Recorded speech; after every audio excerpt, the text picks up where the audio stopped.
Good afternoon दोस्तों। आज के करंट अफेयर्स विद फैक्ट्स में आप सभी का स्वागत है। ठीक है दोस्तों, आइए हम लोग आज के करंट अफेयर्स की शुरुआत करते हैं। हम लोग का पहला पॉइंट है करंट अफेयर्स में क्या दोस्तों, विश्व तंबाकू दिवस अर्थात वर्ल्ड टोबैको डे कब सेलिब्रेट होता है।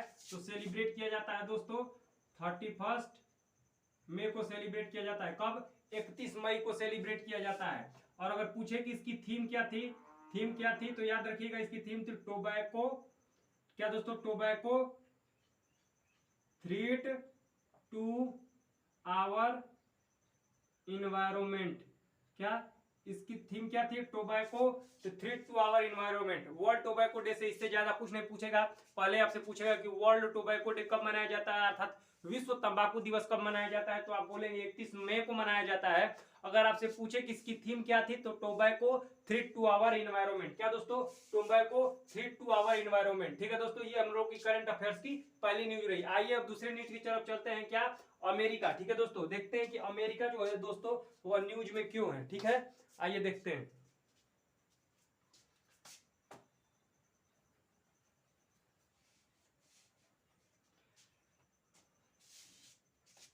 क्या दोस्तों? अमेरिका। क्या दोस्तों? अमेरिका।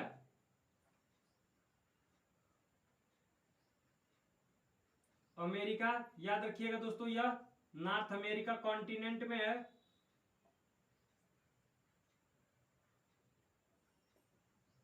कहां है? नॉर्थ अमेरिका कॉन्टिनेंट में है।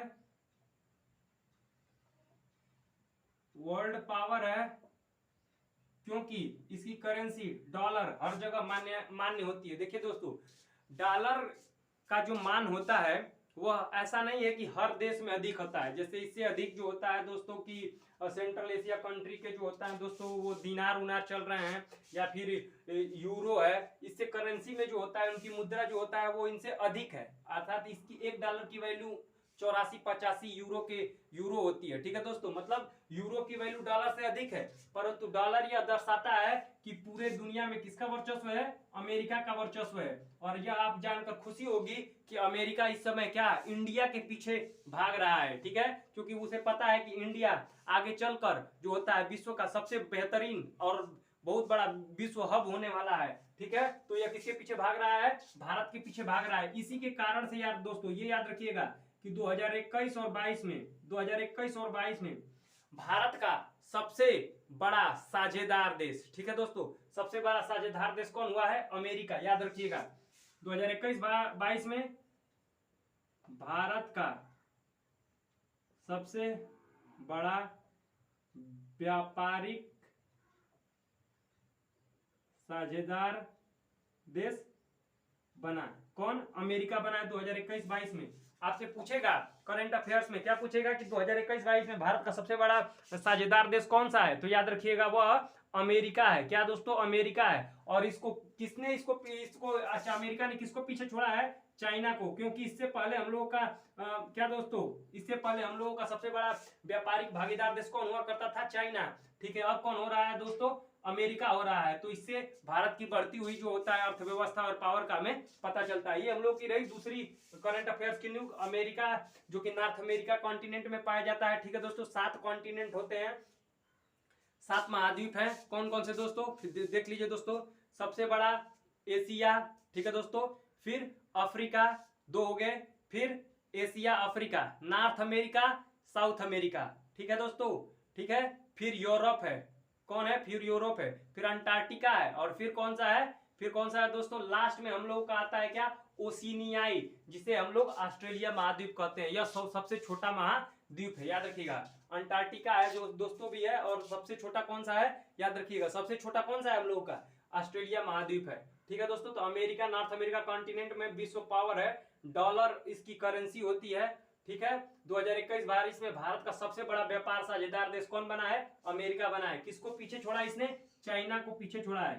ठीक है, आइए हम अपने तीसरे न्यूज की तरफ चलते हैं। Red Sanders. क्या दोस्तों? रेड सैंडर्स न्यूज में, आइए देखते हैं कि रेड सैंडर्स न्यूज में आखिर है क्यों।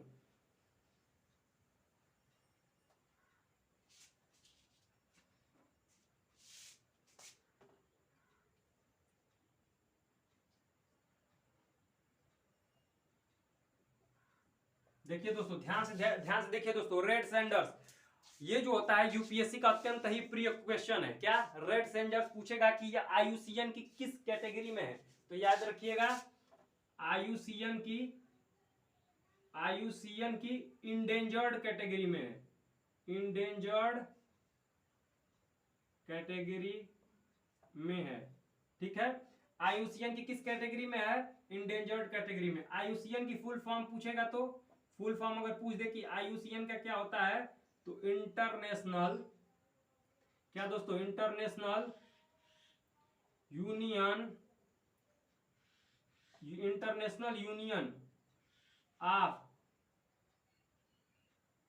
कंजर्वेशन ऑफ नेचर, हेडक्वार्टर पूछ दे तो ग्लैंड, क्या दोस्तों, ग्लैंड में इसका हेडक्वार्टर है। ठीक है दोस्तों, आईयूसीएन इंडेंजर्ड कैटेगरी में आता है रैंड सेंडर। और पूछेगा कि कहां पाया जाता है, आपको गुमराह करने के लिए देगा पश्चिमी घाट, परंतु याद रखिएगा दोस्तों यह कहां मिलता है, यह पूर्वी घाट में पाया जाता है। कहां, पूर्वी घाट में, कहा, आंध्र प्रदेश, याद रखिएगा पूर्वी घाट में, कहा, आंध्र प्रदेश की तरफ यह पाया जाता है रेड सेंडर्स। ठीक है, आईयूसीएन की इंडेंजर्ड कैटेगरी में है। फुल फॉर्म होता है international union of conservation of nature, headquarter IUCN का ग्लैंड में है, और यह पूर्वी घाट अर्थात आंध्र प्रदेश में पाया जाता है। ठीक है, अब हम लोग चलते हैं अगले क्वेश्चन की तरफ, पर्पल रिवॉल्यूशन। ठीक है दोस्तों, क्या पर्पल रिवॉल्यूशन क्या है,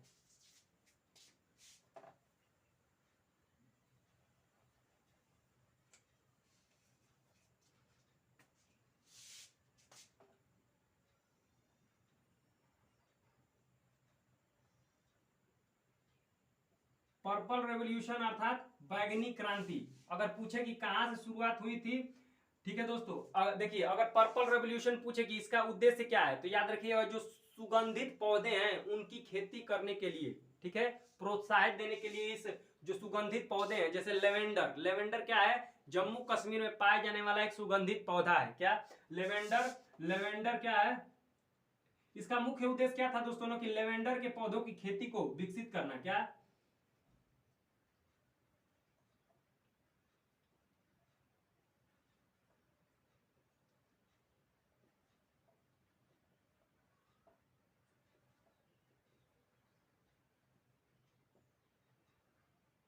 इसका मुख्य उद्देश्य था, इसका मुख्य उद्देश्य क्या था कि लेवेंडर के पौधे, क्या दोस्तों, लेवेंडर के पौधों की खेती को विकसित करना।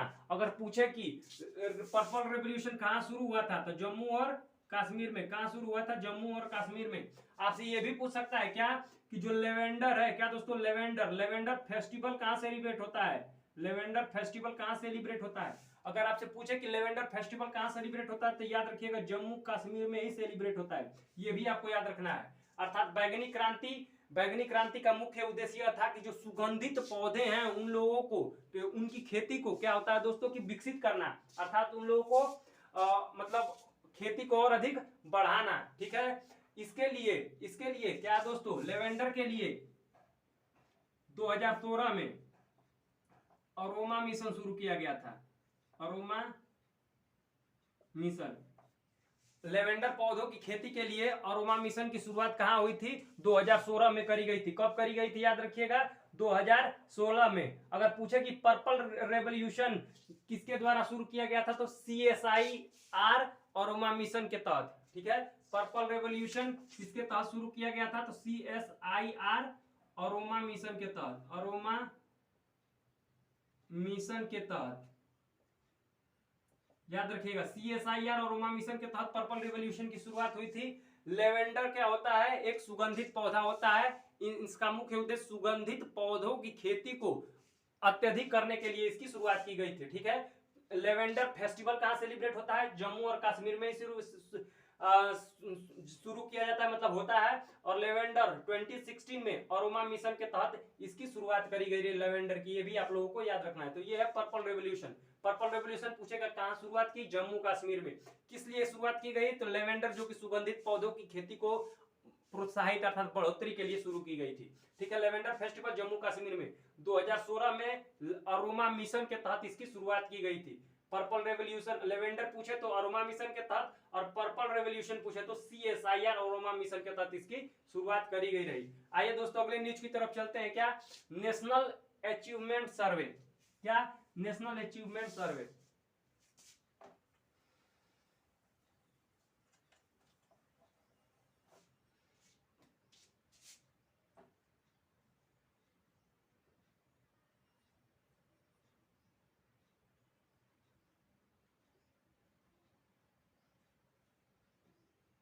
सबसे पहले पूछेगा कि नेशनल अचीवमेंट सर्वे किसके द्वारा लॉन्च किया गया? लॉन्च बाय मिनिस्ट्री ऑफ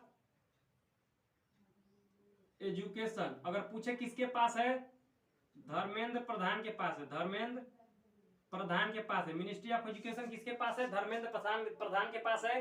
और नेशनल अचीवमेंट सर्वे, ठीक है, किस पे इस बार फोकस किया गया है? और पूछेगा फोकस किस पे किया गया है, तो 3, 5, 8 और 10 क्लास के लड़कों की, ठीक है दोस्तों, 3, 5, 8, 10 क्लास के स्टैंडर्ड के लड़कों की इफिशियंसी अर्थात योग्यता और उनकी समझ को विकसित करने के लिए इसकी शुरुआत करी गई रही। कि किसकी? इफिशियंसी, योग्यता बढ़ाने के लिए, इफिशियंसी इंक्रीज करने के लिए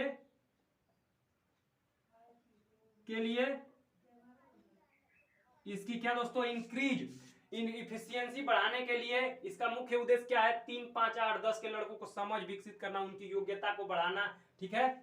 इसलिए नेशनल अचीवमेंट सर्वे की जो होता है दोस्तों मिनिस्ट्री ऑफ एजुकेशन द्वारा लॉन्च किया गया है, ठीक है दोस्तों। 3, 5, 8 क्लास के लड़कों की इफिशियंसी विकसित करने के लिए इसको लॉन्च किया गया, इसको लॉन्च हुआ। क्या दोस्तों? इसको लॉन्च किया गया, याद रखिएगा। अब हम अगले न्यूज की तरफ चलते हैं। ऑपरेशन नमकीन। क्या है? ऑपरेशन नमकीन। क्या है दोस्तों? ऑपरेशन नमकीन है। हम लोग की अगली न्यूज क्या है? ऑपरेशन नमकीन। ऑपरेशन नमकीन क्या है? ऑपरेशन नमकीन। अगर पूछेगा ऑपरेशन नमकीन किससे संबंधित है, तो याद रखिएगा कोकीन से रिलेटेड है। कोकीन से रिलेटेड है, क्योंकि आपसे पूछेगा कि कोकीन से रिलेटेड कौन सा ऑपरेशन है, तो ऑपरेशन नमकीन।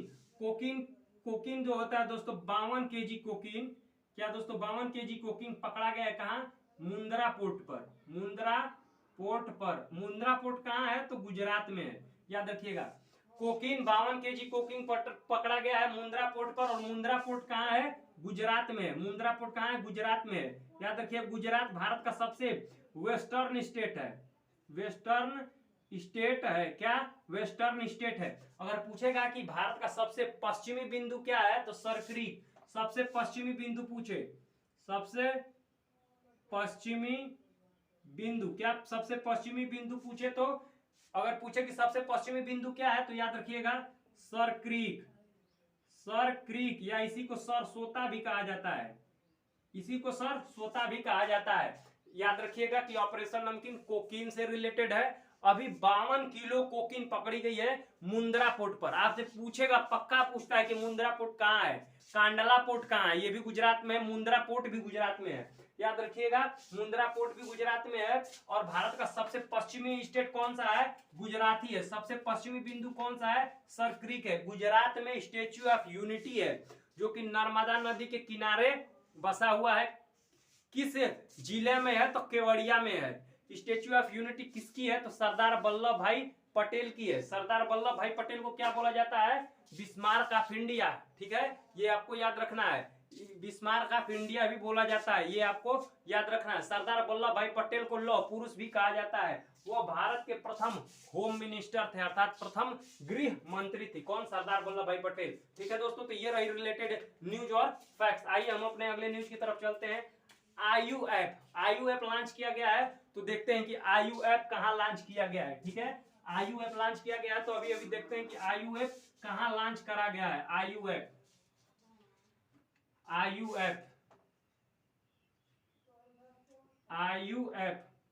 क्या दोस्तों? आईयूएफ लॉन्च किया गया है। पूछेगा आईयूएफ कहां लॉन्च किया गया है, तो कर्नाटका में लॉन्च किया गया है। कहां लॉन्च किया गया है दोस्तों? आईयूएफ लॉन्च किया गया है कर्नाटका में। बस यही पूछेगा कि आईयूएफ कहां लॉन्च हुआ है, तो आईयूएफ कर्नाटका में लॉन्च हुआ है। कर्नाटका पश्चिमी घाट में पड़ता है, ये आपको बताने की जरूरत नहीं है, पश्चिमी घाट में आता है। पश्चिमी घाट को सह्याद्री भी कहा जाता है।